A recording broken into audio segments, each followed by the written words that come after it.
बिस्मिल्लाहिर्रहमानिर्रहीम। अस्सलाम वालेकुम। आज 9 नवंबर है और दिन है इतवार का। अल्लाह ताला का शुक्र अदा करें कि इन दो जमातों ने जो कुछ 26वीं आईनी तरमीम में किया, पहले जब ये पीडीएम की हुकूमत में आए और पीडीएम हुकूमत से पहले जब इन्होंने बड़े बड़े दावे किए कि महंगाई बहुत बढ़ गई है और हम जो है वो इमरान खान की हुकूमत को ख़त्म करना चाहते हैं क्योंकि महंगाई बहुत ज़्यादा कर दी है। फिर ये इक़्तिदार में आए, पीडीएम में निगरान हुकूमत भी इन्हीं की का तसलसल थी। फिर उसके बाद अब ये दोबारा इक़्तिदार में आए हैं और इन्होंने मुल्क के साथ जो किया है और जिस तरह से इन्होंने महंगाई, बेरोज़गारी, तबाही और बर्बादी की है, तो अब अल्लाह का शुक्र अदा करें कि जब ये सिस्टम गिरेगा तो हमेशा के लिए इंशाअल्लाह ये दो जमातें जिन्होंने जो पाकिस्तान को इस नहज तक आज लाई हैं और जिन्होंने 3.5 साल पाकिस्तान के साथ जो कुछ किया है, तो ये और इनकी आने वाली नस्लों का सियासी मुस्तकबिल तो मुकम्मल तौर पर तारीख है।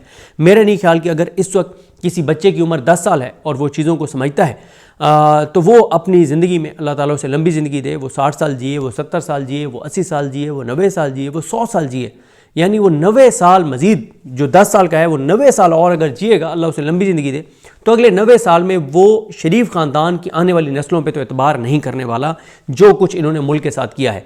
फिर इन्होंने जिस तरह से कहते थे कि वोट को इज्जत दो, जो इन्होंने किया है उससे इनकी औकात लोगों को पता चल गई है कि असल में ये किस जो है वो इनकी असलियत क्या है। फिर ये कहते थे कि इमरान खान जो है वो जनरल बाजवा को ताहयात एक्सटेंशन देना चाहते थे, ताहयात आर्मी चीफ रखना चाहते थे। हालांकि ऐसी कोई बात नहीं है। वो इमरान खान ने एक इंटरव्यू में किसी और तनाजुर में बात की थी और वो भी ताहयात की बात नहीं थी, वो भी सिर्फ एक्सटेंशन की बात हो रही थी कि इलेक्शन तक जो अगला इलेक्शन जो है वो होने तक जो है वो जनरल बाजवा आर्मी चीफ रहे, ताहयात वाला कोई नहीं था। और जो ये इमरान खान पर इल्ज़ाम लगाते थे वो इन्होंने खुद करके दिखा दिया।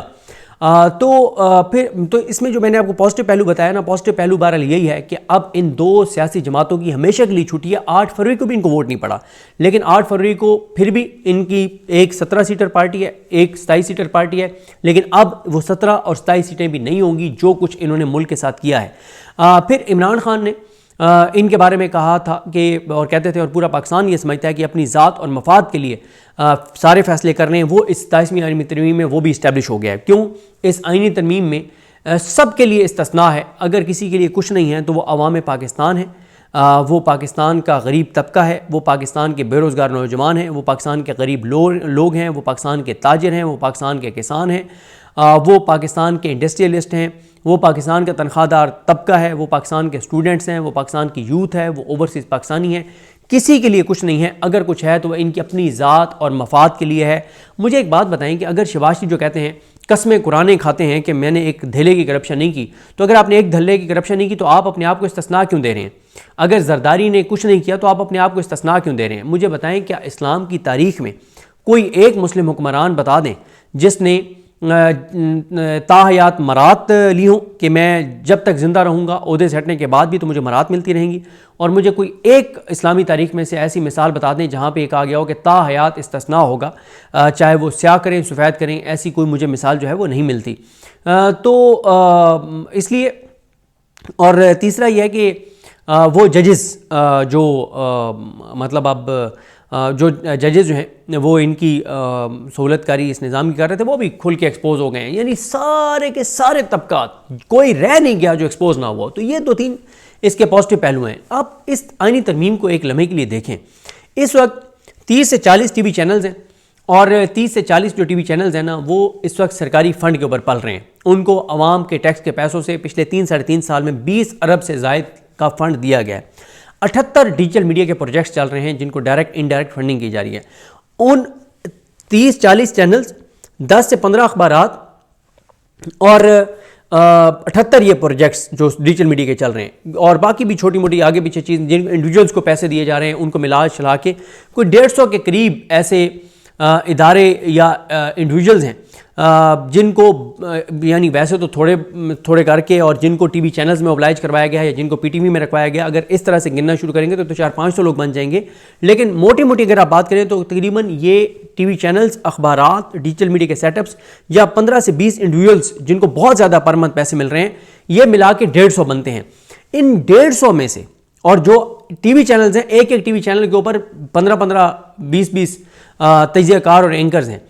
इन 150 इनफरादी लोगों या इदारों को में से कोई 20 भी ऐसे नहीं हैं जिन्होंने लॉजिक के साथ इस आईनी तरमीम को डिफेंड किया। 20 भी ऐसे नहीं हैं, अगर आप टोटल मिलाते हैं तो ये को 600-700 इंडिविजुअल्स बन जाते हैं, क्योंकि टीवी चैनल में भी तजियाकार ये सारे मिला चला के, यानी 500-600 अगर आप सब को मिला लें, हर चैनल के टोटल लोगों को भी मिला लें, इन 500-600 में से 20 लोग ऐसे नहीं हैं जो लॉजिक के साथ इस आईनी तरमीम को डिफेंड कर रहे हों। कोई डिफेंड नहीं कर रहा, कोई, किसी के पास कोई लॉजिक नहीं है।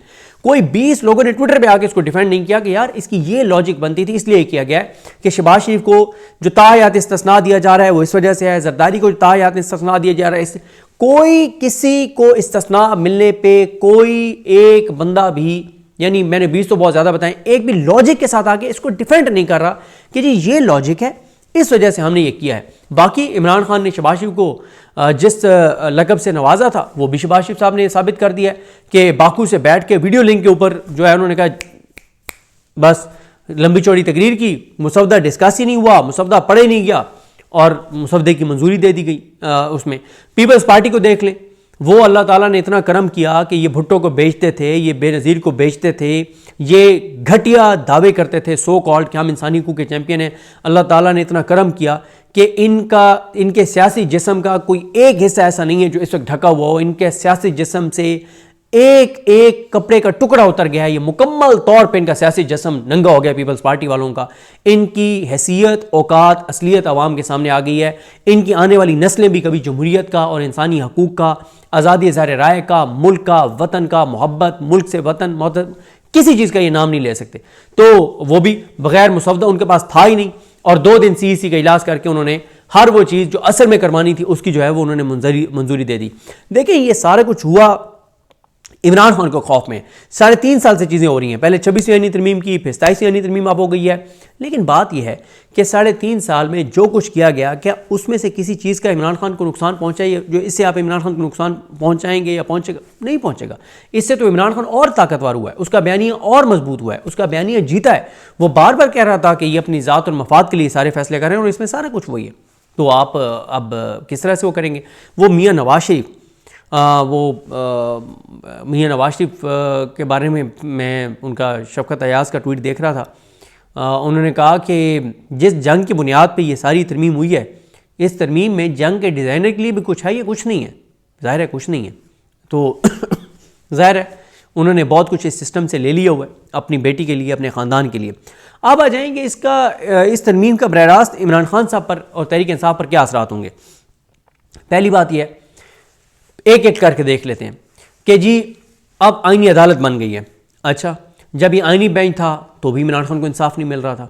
अच्छा, सुप्रीम कोर्ट में जस्टिस याहिया अफरीदी जो हैं, उनकी सुप्रीम कोर्ट तो रेगुलर बेंचेस थे ना, उसमें से भी उनको इंसाफ नहीं मिल रहा था क्योंकि जस्टिस याहिया खान अपने पास केसेस लगा रहे थे। हाई कोर्ट से भी उनको इंसाफ नहीं मिल रहा था, उनको नीचे कचहरी से इंसाफ नहीं मिल रहा था, उनको ADC से इंसाफ नहीं मिल रहा था। तो इमरान खान को तो ना पहले इंसाफ मिल रहा था ना अब इंसाफ मिलेगा। ओवरऑल पाकिस्तान के लिए तो बहुत इसके भयानक नताइज हैं। सबसे भयानक तो यही है कि अदालतों को जिस तरह से गैर मौसर कर दिया गया है सिर्फ इमरान खान की नफरत में, उससे लोगों का अदालतों पर जब एतमाद ख़त्म हो गया है तो लोग खुदा न खास्ता कानून हाथ में लेंगे और ये पाकिस्तान का नुकसान है। लोग अदालतों का रुख नहीं करेंगे, लोग अपने फैसले अपने हाथ में लेंगे, ये पाकिस्तान का नुकसान है, अल्लाह ना करे। लेकिन ये हो रहा है, मतलब ये हो रहा है। 9 से ज़्यादा तो चंद दिनों में अदालतों के अंदर लोगों का कत्ल हुआ कि लोगों ने कहा कि जी हमें अदालतों पर एतमाद नहीं है, तो उन्होंने खुद अपने फैसले कर लिए जो कि जस्टिफाइड नहीं है, जो पाकिस्तान के लिए नुकसानदेह है। लेकिन नुकसान तो पाकिस्तान का तो नुकसान है। लेकिन मैं इमरान खान और तहरीक इंसाफ के तनाजुर में बात करूं तो तहरीक इंसाफ और इमरान खान को तो कोई, उनके साथ तो पहले भी वो हो रहा था जब ये आईनी अदालत नहीं थी, अब भी वही होगा। अच्छा, दूसरे नंबर पर आ जाएं कि ये इस्लामाबाद हाई कोर्ट के आज़ाद 5 जजेस जो हैं, क्यानी साहब, जहांगीरी साहब, बाबर सतार साहब, एजाज इसा खान साहब और समर रिफत इम्तियाज़ साहब, इनको ट्रांसफ़र कर दिया जाएगा। इनके पास पहले भी तहरीक इंसाफ के और पाकिस्तानी जो शहरी हैं आम जिनको इंसाफ मिलना चाहिए, उनके केसेस पहले भी नहीं लग रहे थे, जो मैटर करने वाले केसेस हैं। अब ट्रांसफर भी हो जाएंगे तो नहीं लगेंगे, तो भी कोई इमरान खान और तहरीक इंसाफ के ऊपर इसका कोई असर नहीं है। हाँ, पाकिस्तान के ऊपर असर है, इस्लामाबाद के लोगों के ऊपर असर है कि 5 आज़ाद हलफ से वफा करने वाले लायक काबिल जजेस से महरूम हो जाएंगे। फिर आ जाए कि CDF बन गए हैं, जो फील्ड मार्शल है वो CDF भी बन गए। वो आर्मी चीफ थे तो भी उनकी PTI के बारे में यही पॉलिसी थी, वो फील्ड मार्शल थे तो भी वही पॉलिसी थी, अब वो CDF होंगे तो भी उनकी वही पॉलिसी होगी।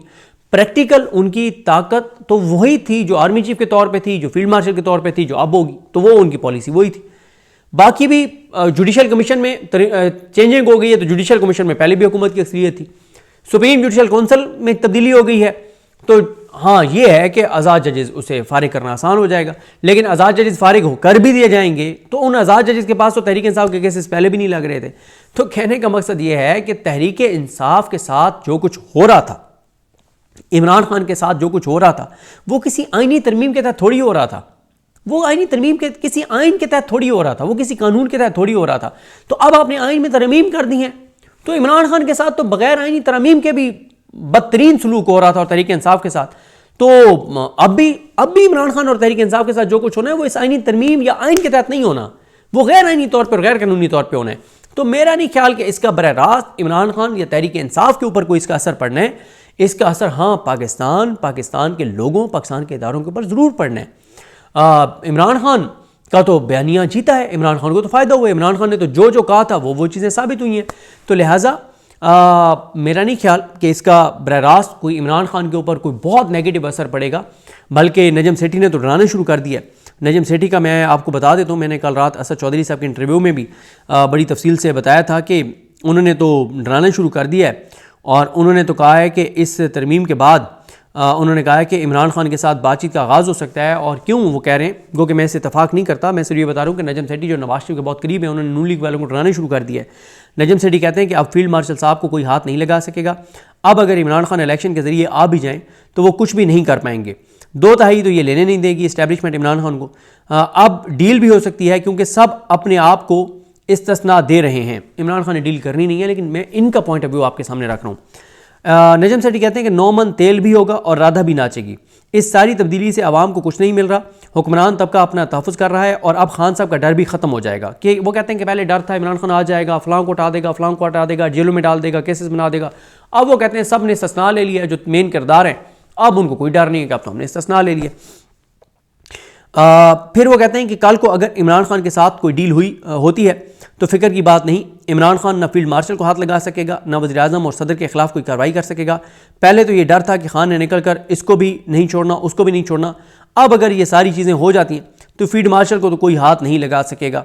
इसलिए नजम सेठी कहते हैं कि अब इमरान खान से बातचीत हो सकती है। लेकिन मेरा पॉइंट ऑफ व्यू ये है कि इमरान खान ने जब भी बाहर आना है, सिस्टम गिरना है, और जब इमरान खान ने इक़्तिदार में पीटीआई ने आना है तो उनको 3/4 मिलनी है, क्लीन स्वीप होना है, तो 2/3 से वो इनको तब्दील कर देंगे, ये शिकें निकाल देंगे। और वैसे भी पाकिस्तान के हालात जिस तरफ जा रहे हैं, अल्लाह ताला रहम करे, अल्लाह ताला माफ़ करे, चीज़ें अगर सड़कों पे आ जाएंगी तो बांग्लादेश में जब चीज़ें सड़कों पर आई थी तो फिर हसीना वाजिद को आइन की कोई शिक, उसके आइन की कोई शिक नहीं बचा सकेगी, उसको कोई भी नहीं बचा सका था।